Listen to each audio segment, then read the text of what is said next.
Graça e paz a todos. Eu sou o reverendo Gilberto Rebouças e hoje nós estamos aqui pelo Instagram para mais um momento de perguntas e respostas. Hoje a pergunta é muito difícil. Hoje a pergunta é talvez uma das mais difíceis que se faz em toda a história. Por que Deus permite a existência do mal? Se Deus existe, por que há tanta gente sofrendo? Porque a maldade ela está na humanidade. Porque nós vemos gente sofrendo, gente morrendo, a injustiça campeando. Ao longo da história, esta pergunta tem sido repetida e ela tem sido a causa de muita gente perder a fé.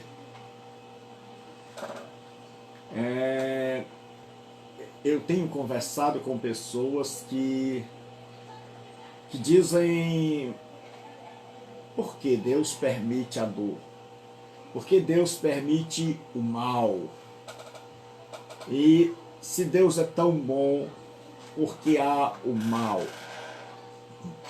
Existe uma disciplina, tanto na filosofia quanto na teologia, que existe para tentar explicar casos como esse. Chama-se teodiceia. De theos, Deus, e de que?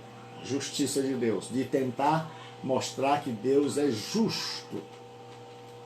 Mas quando a gente aborda esta questão do mal, as posições são posições que as pessoas tomam. E a primeira é a seguinte: se o mal existe, se o mal está aí, se o mal é algo concreto, então Deus não deve existir.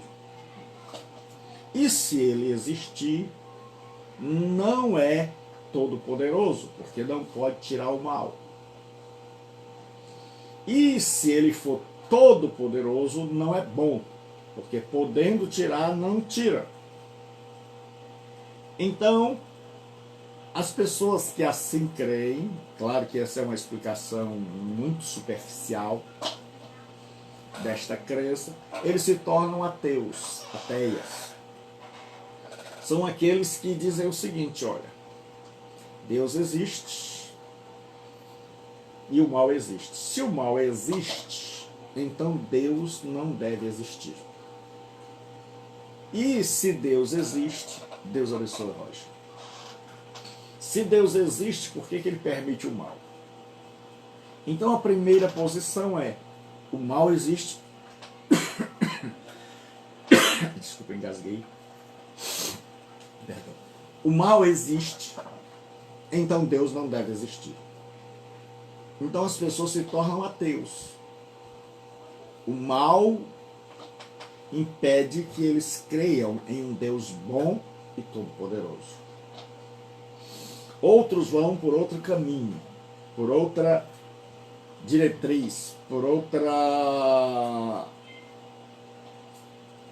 caminhada, por outro entendimento, por outra leitura da realidade. O ateu tira Deus. Se o mal existe, então Deus não pode existir.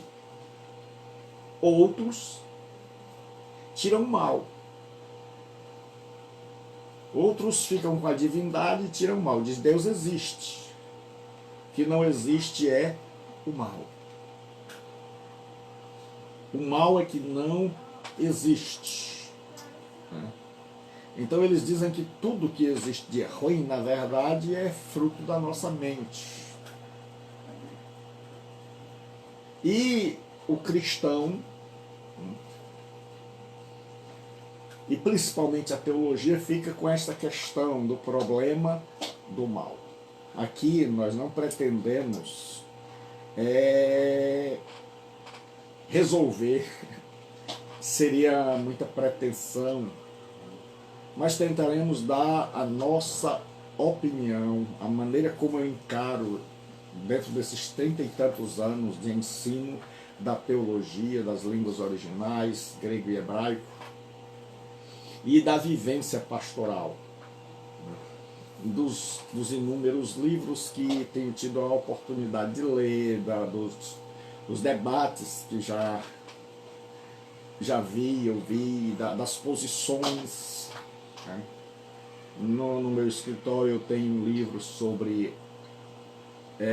manual de ateísmo, que é uma espécie de manual, como se fosse a teologia.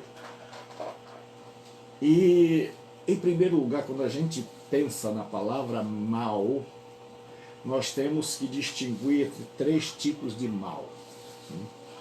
Existe o mal natural, que é calamidade, furacão, tufão, tsunami. Existe o mal castigo, que é a palavra ra no hebraico. Castigo, quando Deus traz o juízo. Então Deus se arrependeu do mal que havia de fazer a Nínive e não fez. Se arrependeu do juízo, do castigo que ia fazer a Nínive e não fez. Então existe o mal como castigo e o mal moral, o mal ético, o mal pecado. Este mal pecado Deus não pratica. Então nós temos 3 tipos de mal. O mal moral, ético, de errar. Deus não pratica o mal moral. Existe o mal calamidade, castigo, disciplina, esse Deus pratica. Para com os seus filhos, ele castiga. E existe o mal natural, como a gente chama, que são os ciclones, a seca. E a grande pergunta é: por que o mal está aí? Por que existe tanta gente sofrendo, tanta fome, tanta maldade? E por que Deus não dá um jeito nisso? Nós tentaremos ir por partes nesta resposta. A primeira coisa é que é muito fácil culpar Deus pelo mal, pela fome, pela morte de pessoas, entre aspas, inocentes, e de o mundo estar assim, corrupto, corrompido, as pessoas optarem pela maldade. Então o mal moral, Deus permitiu que entrasse no universo, mas não ordenou nem decretou que ele entrasse no universo. Não é a vontade de Deus o mal. Mas o que acontece? Nós temos, ou tínhamos completamente o direito de escolha. E nós fazemos as nossas escolhas e depois queremos culpar a Deus. Então nós temos um mundo violento. Mas Deus não ensinou a violência. Mas nós temos um mundo que é corrupto, mas Deus não ensinou a corrupção. Nós temos um mundo desigual, mas o ser humano fez suas escolhas, de um tomar o que é do outro, de um querer mais e de um tentar passar por cima do outro. Então, muita coisa do que nós chamamos de mal moral, de mal ético, de erro na sociedade é culpa do ser humano e não de Deus. Quem faz guerra não é Deus, quem faz guerra é o ser humano. Quem destrói alimentos para que o preço não caia, não é Deus. Para que o preço esteja sempre lá em cima e haja fome, não é Deus. Quem se preocupa apenas com o seu país, com protecionismo, não é Deus. Quem quer que o seu país enriqueça, mesmo às custas da pobreza de outros, não é Deus. É o ser humano. Quem muitas vezes causa doença, não é Deus. É o ser humano. São gestores que nós pagamos tributos, que eram para retornar para nós em saúde, principalmente em atos profiláticos, de prevenção. Mas nós praticamos uma medicina curativa e não uma medicina preventiva. Então, muita dor, muita gente que está hoje com fome, a culpa não é de Deus.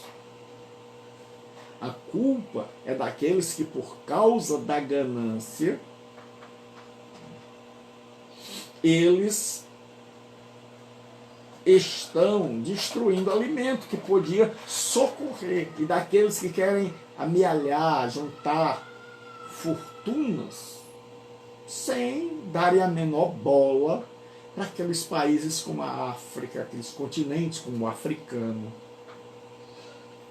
para aqueles países que estão em guerra, porque nós perdemos esse senso de humanidade no sentido do geral. Nós estamos divididos em países ricos e países emergentes e países pobres. Nós estamos divididos em nações que cada um cuida do seu lado. Então muita gente está impedindo das pessoas entrarem, porque parece que são de outro planeta. Parece que não são seres humanos. Nós delimitamos e dissemos, isso aqui é meu. E aqui ninguém entra. E aqui a gente só socorre os daqui.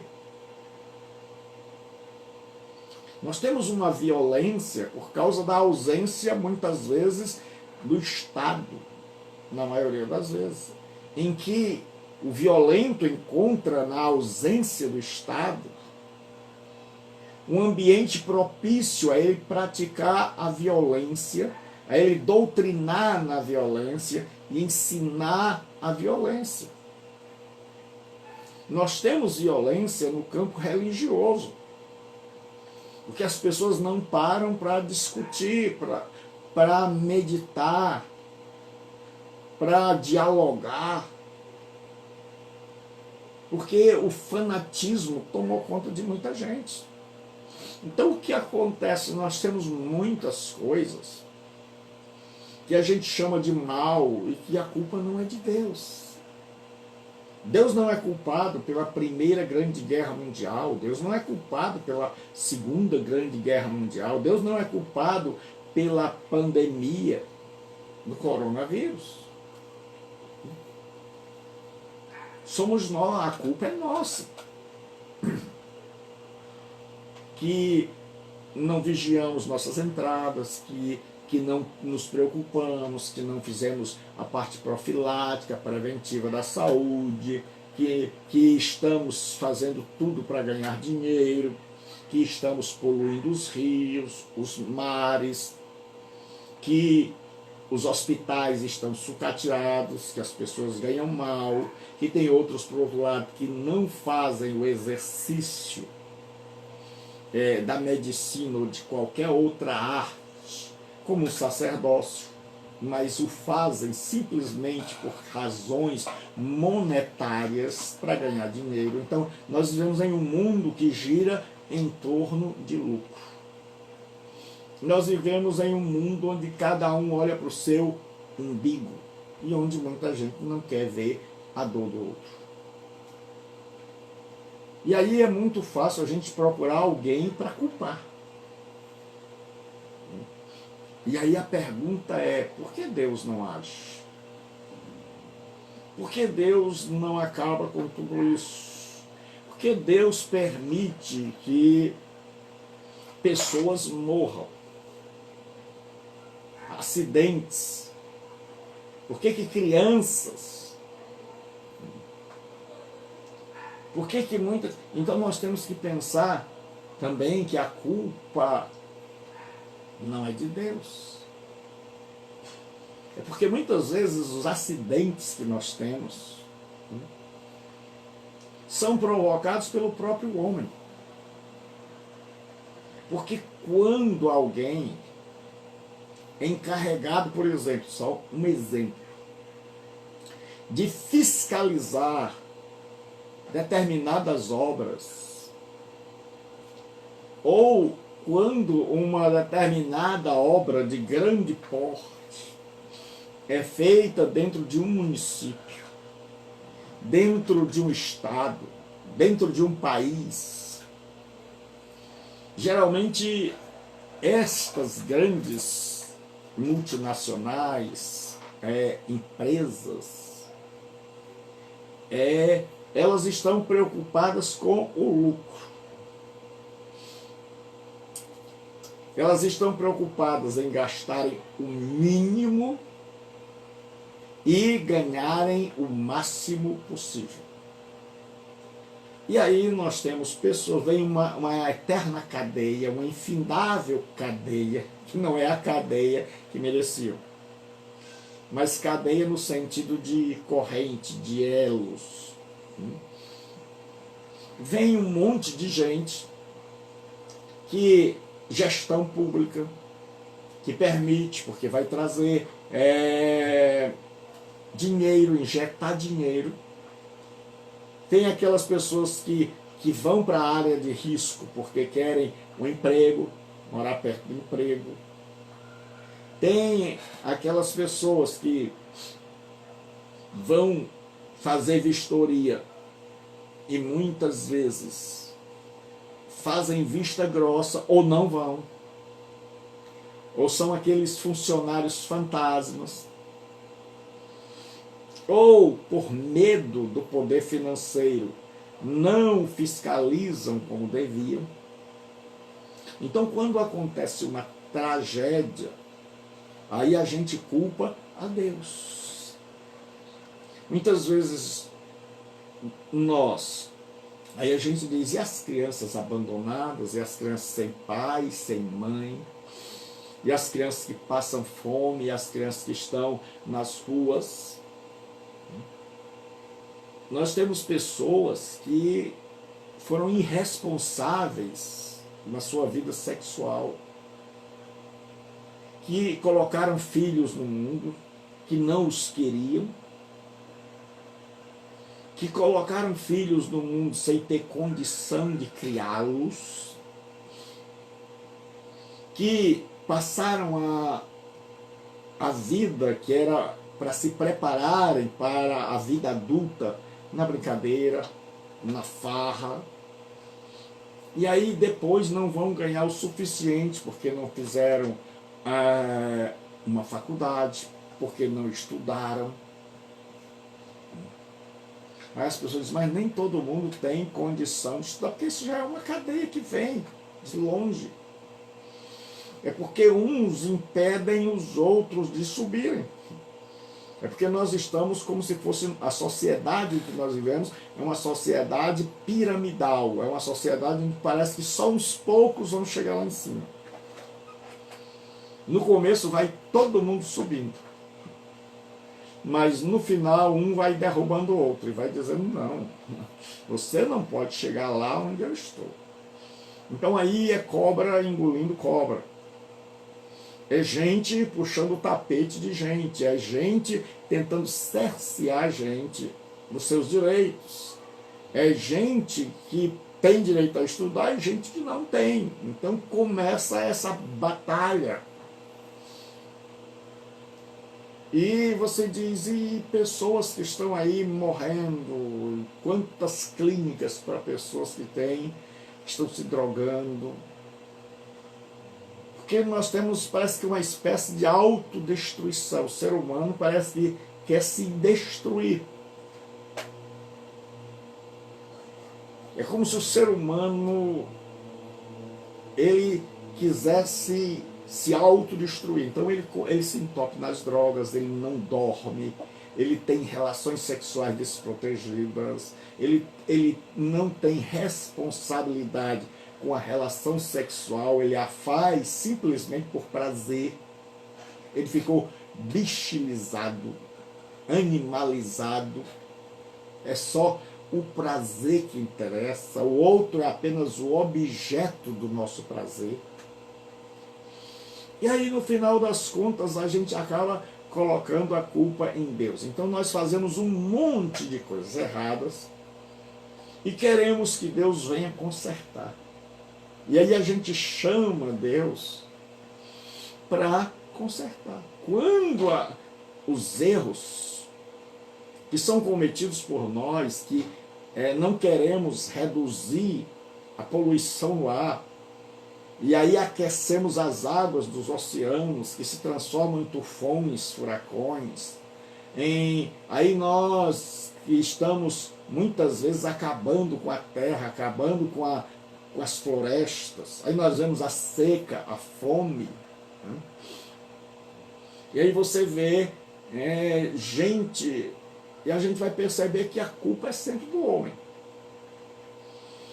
A culpa é sempre nossa. Mas aí surge a pergunta: por que Deus não intervém? Por que Deus não intervém? A resposta é: Deus intervém sim. Só que Ele não intervém do jeito que nós queremos. Porque, como é o nosso jeito? Nós queremos fazer as coisas tudo errado, e quando as consequências vierem, quando a conta vier, como a gente quer gastar no cartão e comprar o que der na cabeça, sem imaginar que a conta vem, que a fatura vem no final do mês. Mas aí a gente quer Deus mais ou menos assim, que a gente possa fazer tudo de errado, escolher tudo errado, fazer o que não medir as consequências, e no final, quando vier a conta, quando vierem os problemas, a gente pergunta: cadê Deus? A gente pergunta: cadê Deus? E aí a gente transfere a culpa para Ele. Ele não é tão bom, porque tem poder e não faz. Então se Ele é bom, Ele não é todo poderoso. Mas o que acontece? Em Jesus Cristo nós temos tanto a bondade quanto o poder de Deus. Nós temos um Deus que dá seu Filho para morrer por nós, e isso é bondade. Jim Elliot disse o seguinte: não é tolo aquele que abre mão do que não pode reter para ganhar o que não pode perder.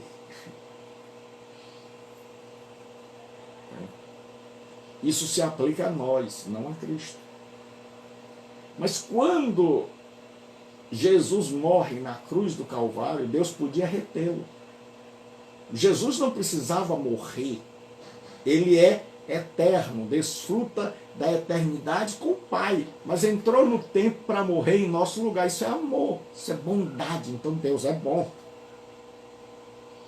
Mas Deus ressuscitou a Jesus Cristo no terceiro dia, Isso é todo poder.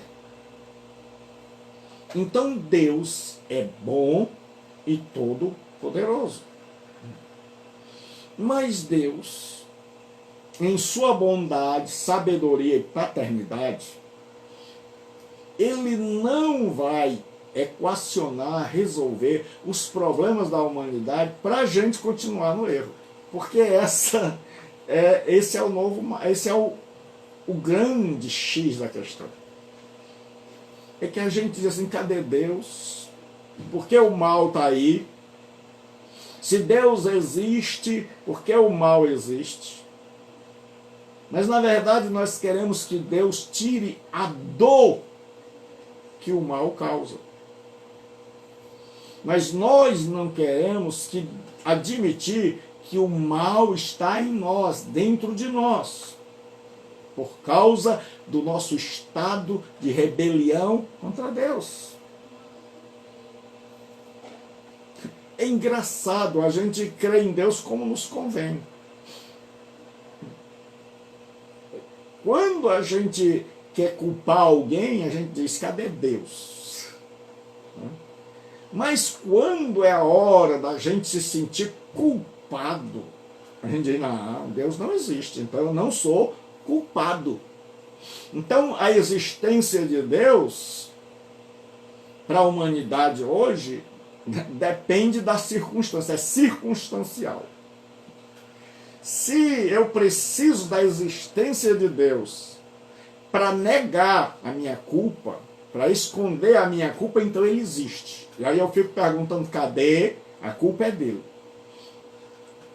Mas, se a existência de Deus revela, escancara, que ele me criou perfeito e bom, e que eu escolhi, juntamente com Adão e Eva, nos rebelarmos contra ele, vivermos fora da sua vontade, aí a gente acha que Deus já não existe mais, que o texto de Adão e Eva é mito, que a Bíblia é um livro de mito. Então, a existência de Deus ela é circunstancial, ela é relativa. Ela depende da minha necessidade. Se eu preciso dela para justificar a minha maldade, então eu digo, cadê Deus? Se ela denuncia a minha maldade, então eu digo, ele não existe. E a gente quer que Deus exista simplesmente para consertar as bobagens que nós fizemos, as maldades que nós fizemos. Nós queremos um Deus que apareça simplesmente para consertar, mas consertar o lado de fora, a mim não. Que ele mexa no mundo, que ele mexa no outro, que ele conserte os problemas lá, mas que ele não mexa comigo. Eu não quero fazer parte desse conserto. E aí que está o problema. Porque para Deus consertar o mundo, tem que começar com as pessoas. Deus tem que consertar a mim. Aí é onde eu tenho que dizer, eu quero abandonar o mal. Aí é onde eu tenho que saber, eu me rebelei contra Deus. O que está acontecendo aí não foi o propósito dele. Mas ele deixou a gente escolher o caminho, e a gente escolheu, quebrou a cara. E agora Deus espera que eu e você nos arrependamos, porque ele já mostrou que ele tem poder e que ele é amor ao dar Jesus por nós, porque Deus amou o mundo de tal maneira que deu seu Filho unigênito, para que todo aquele que nele crê não pereça, mas tenha a vida eterna. Isso é amor. Isso é bondade. Então Deus é totalmente bom.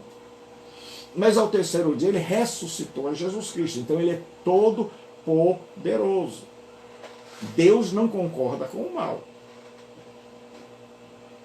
Mas o mal não existe sozinho. O mal não tem o que na teologia a gente chama de existência ontológica. O mal não é um ser. Maior que um ser é quando o mal domina. Então o diabo não é maior que o mal é que é maior que ele, porque ele foi dominado pelo mal. Então o ser humano, quando se deixa dominar pelo mal, então ele é maior, ele é menor que o mal, porque foi vencido por este mal.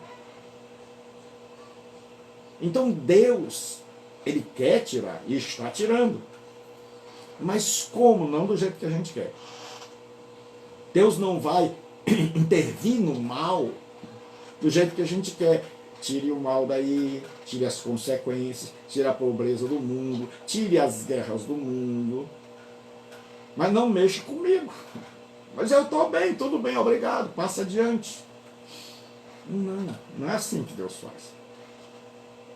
Deus não é responsável pelo mal, porque, como eu disse, o mal não tem existência ontológica. Ele, para existir, precisa de alguém que o pratique.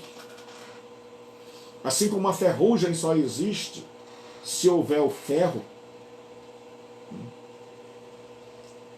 assim como existem várias coisas que, para existirem, como a doença, precisa de um corpo, de um organismo vivo, para ela se manifestar, assim o mal precisa de alguém que o pratique. Logo, se Deus transformar o coração das pessoas e elas deixarem de praticar o mal, então o mal vai se acabar. Então o mal vai se acabar, porque não haverá ninguém com desejo de praticar o mal. Por isso é que se chama céu, porque lá não haverá quem pratique o mal. Mas Deus começou na cruz a resolver o problema do mal, a transformar homens e mulheres, e transformando a humanidade para ser segundo o que era no propósito original, porque Deus podia muito bem ter nos abandonado, dizendo: vocês escolheram, se virem, resolvam os problemas de vocês. Vocês não querem um Deus para governar a vida de vocês, vocês não querem um Deus para dirigir, vocês não querem alguém que sabe mais que vocês acham que são capazes de viver só emancipados, vocês querem fazer o que bem querem.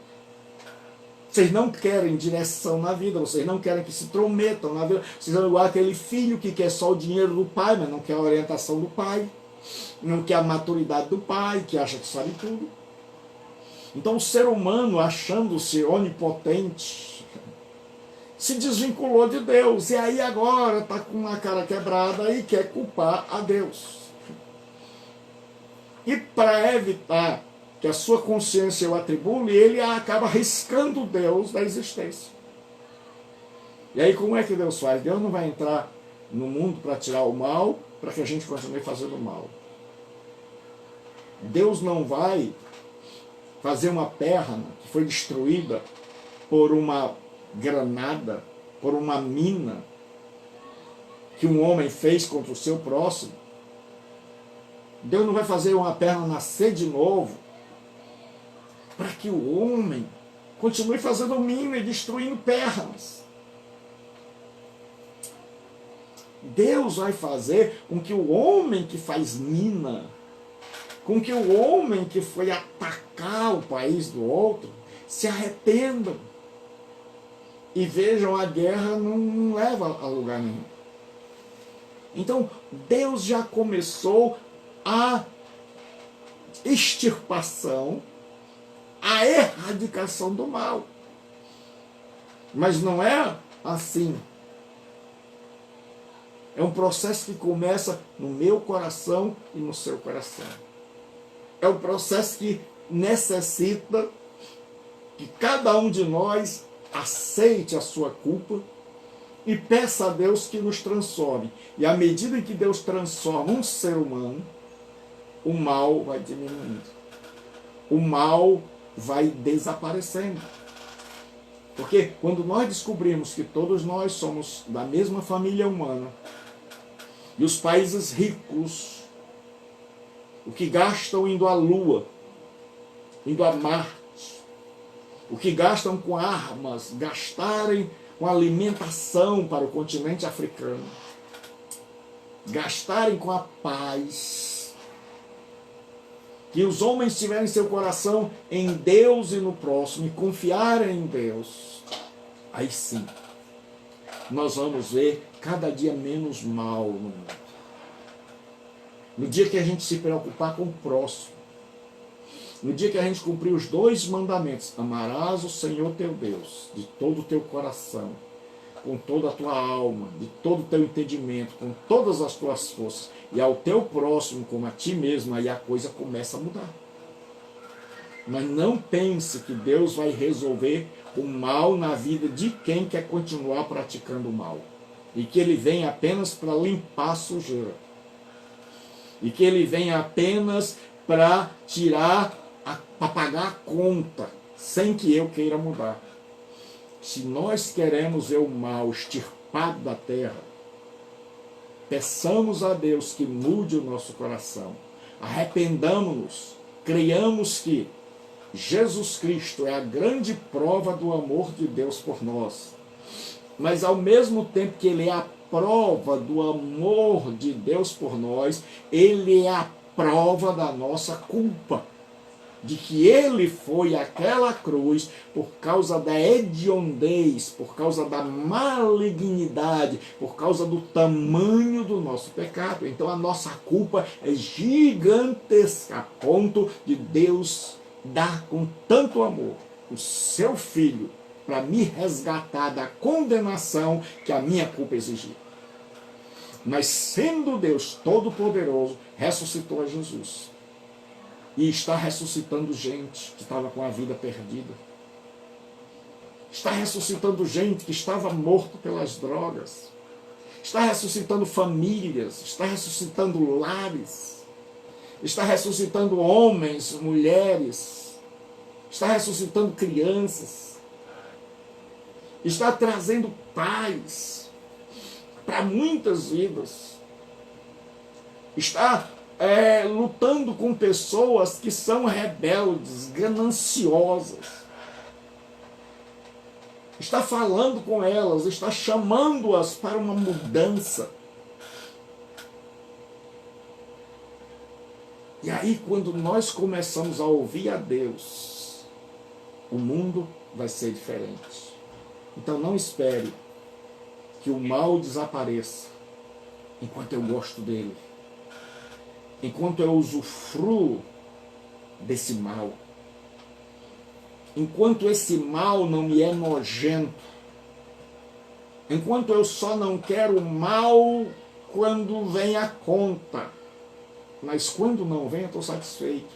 E enquanto eu quero que o mal desapareça, mas eu quero continuar do mesmo jeito. Então, enquanto estiver assim, o mal, a tendência é crescer. Mas no dia que nós nos arrependermos e pedimos a Deus que comece a corrigir o mal a partir de nós e comecemos a fazer a nossa parte para transformar a sociedade, aí sim Deus vai nos usar como instrumentos de bênção e de erradicação do mal. Essa é a minha posição humilde e simples. Então, espero que você que me ouve nesta noite possa pensar nisso e saber que Deus começa a resolver o problema do mal quando eu reconheço o mal. Porque o médico só pode tratar um doente quando ele admite que está doente. Se o médico disser, olha, senhor, senhora, a senhora está doente, tem uma patologia que vai morrer. Mas se a pessoa não levar o médico a sério, se ela não acreditar no diagnóstico, ela vai morrer. Assim somos nós. Se nós não acreditarmos que a culpa do mal não é de Deus, é nossa. E que Deus tem poder e amor para erradicar o mal, mas que Ele quer começar mudando a minha vida, mudando a minha maneira de ser, fazendo com que eu deixe de pensar em mim, que eu comece a pensar no próximo. E que eu seja a semelhança de Jesus Cristo, que veio para abençoar o próximo, dar a vida pelo próximo. Aí nós vamos ter um mundo diferente. E aí nós vamos ter menos mal. E aí nós vamos ter um céu na terra. Então Deus já está tirando o mal. A cada pessoa que o recebe, a cada pessoa que reconhece o seu diagnóstico, que se arrepende do pecado, que se volta para Deus de todo o coração e que se deixa transformar pelo Espírito Santo, é um a menos a praticar o mal. E é um a mais na turma do bem.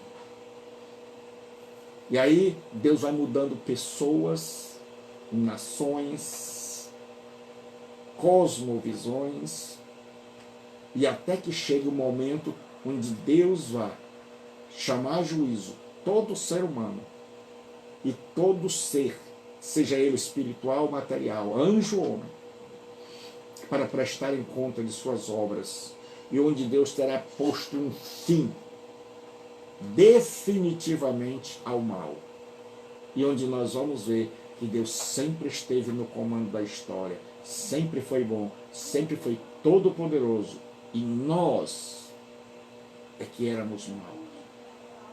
Então hoje Deus quer começar a erradicar mais o mal ainda, começando comigo e com você. Então arrependa-se dos seus pecados e creia em Jesus Cristo como seu Salvador. E o Espírito Santo vai entrar na sua vida e diga para Deus que você quer ser um instrumento, canal de bênção nas mãos de Deus. Deus abençoe. Até a próxima sexta-feira com perguntas e respostas.